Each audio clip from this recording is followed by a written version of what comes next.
Meus irmãos, meus amigos, que a paz de Jesus Cristo esteja conosco, que as bênçãos do nosso Pai, que as bênçãos do nosso Criador, que elas possam nos alcançar a todos, em qualquer lugar que nos encontremos. Meus irmãos, hoje eu quero interpretar a mensagem de Jesus Cristo fazendo um paralelo entre duas assertivas, duas propostas, duas declarações de Jesus Cristo, uma perante Pilatos e a outra perante os seus discípulos. Diante de Pilatos, Jesus Cristo deixou bem claro para nós que ainda o reino dele não é deste mundo. Diante de Pilatos, inquieto, que já tendo entrado novamente no palácio, ele determinou que se buscasse Jesus Cristo a sua presença. E Pilatos formulou a seguinte pergunta: És o rei dos judeus? Nós notamos nessa passagem que Pilatos estava assim muito inquieto, ansioso. E nós entendemos o motivo, porque, de certa forma, o julgamento de Jesus Cristo era algo que lhe incomodava. Jesus Cristo saiu diante de Caifás, foi a Pilatos, depois foi enviado a Herodes, e novamente Pilatos estava diante de Jesus Cristo. E neste ensejo, ansioso, Pilatos pergunta: És o rei dos judeus? E Jesus Cristo respondeu: Meu reino não é deste mundo. Se o meu reino fosse desse mundo, a minha gente houvera combatido para impedir que eu caísse nas mãos dos judeus. Mas o meu reino ainda não é deste mundo. Essa passagem está no Evangelho de João, no capítulo 18, versos 33 a 37. Interpretando essa passagem com uma outra, neste mesmo Evangelho de João, num outro capítulo, Jesus Cristo nos acalma, dizendo-nos: não turbe o vosso coração. Credes em Deus, crede também em mim. Há muitas moradas na casa de meu Pai. Se assim não fosse, eu já lhes teria dito. Essa passagem está no Evangelho de João, no capítulo 14. Semana passada eu me deparei com o seguinte argumento de uma pessoa cética, um ateu, dizendo-se totalmente cético e até mesmo ironizando a nossa postura como cristãos. Nós, cristãos, que temos fé em Deus. Ele deixava bem claro de forma irônica: a pessoa, para ser cético, basta que estude um pouco. Se analisar a evolução, no entender dele, do planeta Terra, desde a época primitiva até hoje nós podemos perceber, sobretudo, que nós não estamos muito distantes da era da caverna. Desde a época em que o ser humano pisava aqui na Terra na condição de primitivo, onde ele destruía os seres vivos, nós deparávamos com a destruição dos seres vivos uns pelos outros. E se nós formos caminhando pela história, passando pelo império, pelas nobrezas, até chegar hoje na democracia, nós percebemos que até mesmo por detrás da democracia existe sim manipulações ditatoriais. Irmãos nossos que vestem a roupa propícia para o momento, seja na capa de um ditador ou de um democrata, e ele quer, a todo custo, matar a sede de poder. Antes, na época da caverna, os seres vivos destruíam uns aos outros. Hoje, uma minoria aniquila a maioria dos seres vivos a seu bel prazer. Basta que aquilo seja conveniente para satisfazer os seus interesses. E ele, com agudeza de raciocínio, ele destacava que, de fato, e é verdade, os países mais ricos do mundo ainda hoje proclamam: se nós queremos a paz, nós devemos nos preparar a cada momento para a guerra. E este argumento dele é muito sedutor. E eu notava que as pessoas bebiam nas suas palavras. E eu pergunto, nós espírita cristãos, como que nós respondemos a essa colocação? De fato, desde a época primitiva até hoje, nós notamos que o ser humano ainda na Terra encontra-se muito atrasado.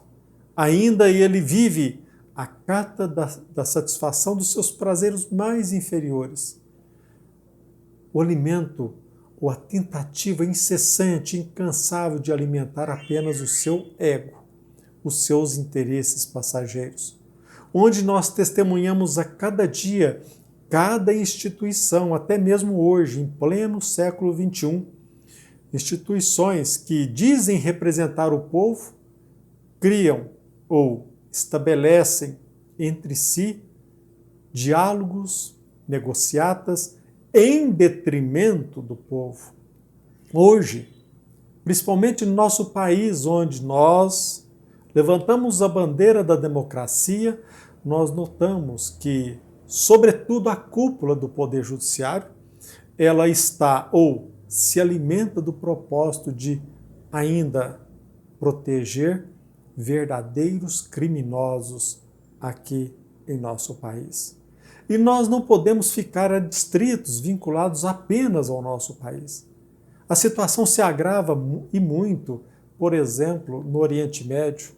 Nós notamos hoje que, como países os mais desenvolvidos do ponto de vista econômico, são aqueles que procuram a todo custo calar a voz do povo, manter-se eternamente no poder, num regime ditatorial.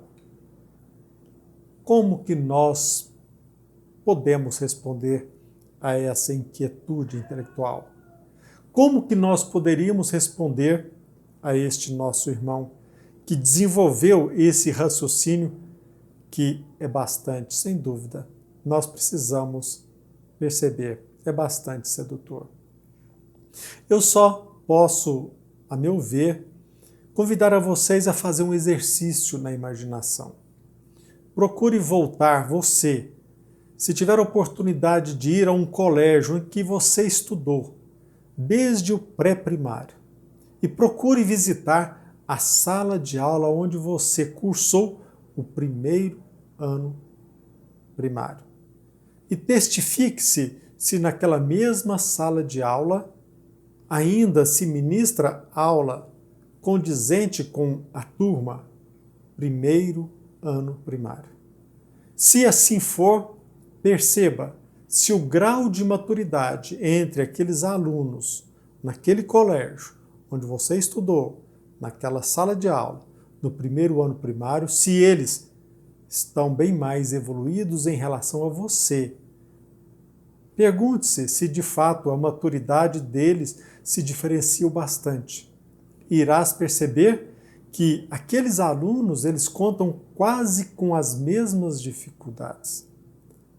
E assim nós poderíamos visitar a sala de aula do segundo ano primário, terceiro ano primário, e nós iremos perceber que cada sala de aula tem mais ou menos um parâmetro condizente com a maturidade, a época em que nós estudávamos, em que nós estudamos naquele colégio, naquela escola.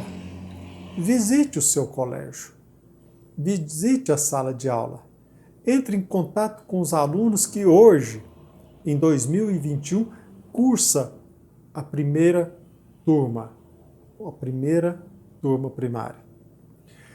Ora, nós iremos perceber que naquele recinto, sem dúvida, os alunos, como eu disse, eles contam quase com a mesma dificuldade, os mesmos desafios, a dificuldade de entendimento, a necessidade de aprendizado, seja naquele setor do conhecimento ou noutro setor do conhecimento.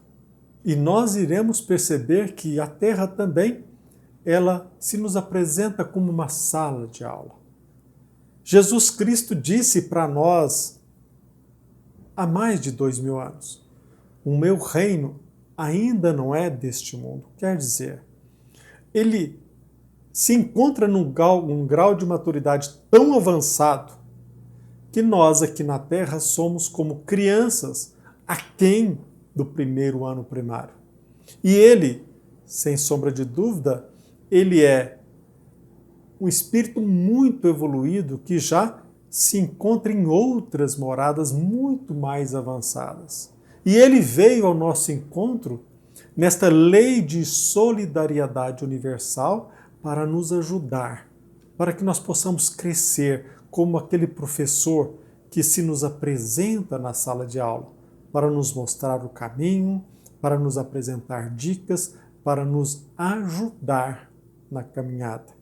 Se nós percebermos bem esta assertiva, esta afirmação de Jesus Cristo, meu reino ainda não é deste mundo, ela nos explica o seguinte questionamento desse nosso irmão cético.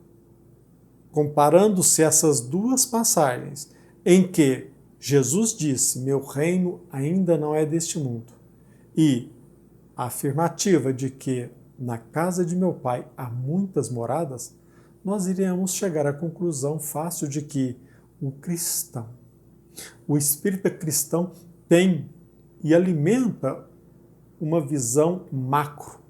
O universo se nos apresenta infinito em suas potencialidades. No universo nós temos inúmeras salas de aula. Nós temos um campo imenso a percorrer e é natural que a Terra, como ainda se nos apresenta como uma sala de aula típica do primeiro ano primário, o grau de maturidade quase que se mantém o mesmo. Agora, da mesma forma que o ser humano desenvolve, progride, os planetas também evoluem, desenvolvem. Estamos passando por uma época em que a Terra também irá ascender.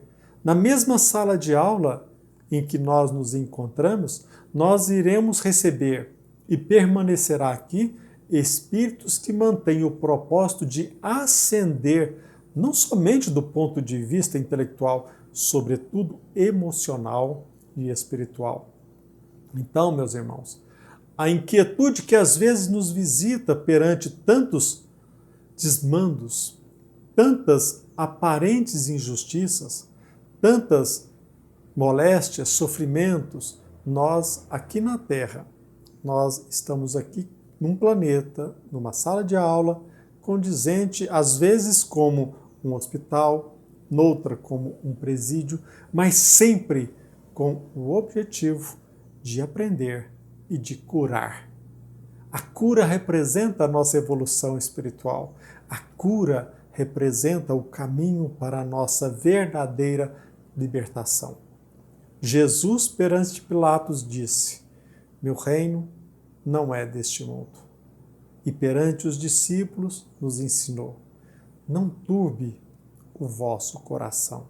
Acreditem, na casa de meu Pai há muitas moradas.